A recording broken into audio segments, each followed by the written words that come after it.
Welcome to my vlog.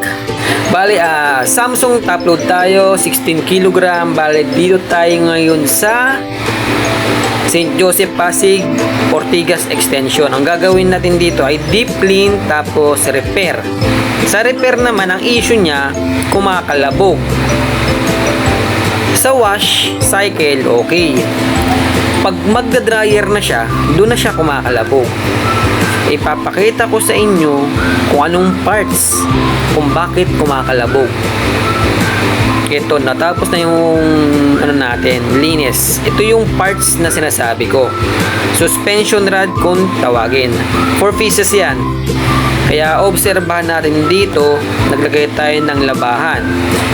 Bali, tatapusin natin tong buong cycle na to para pag alis natin, walang problema si client.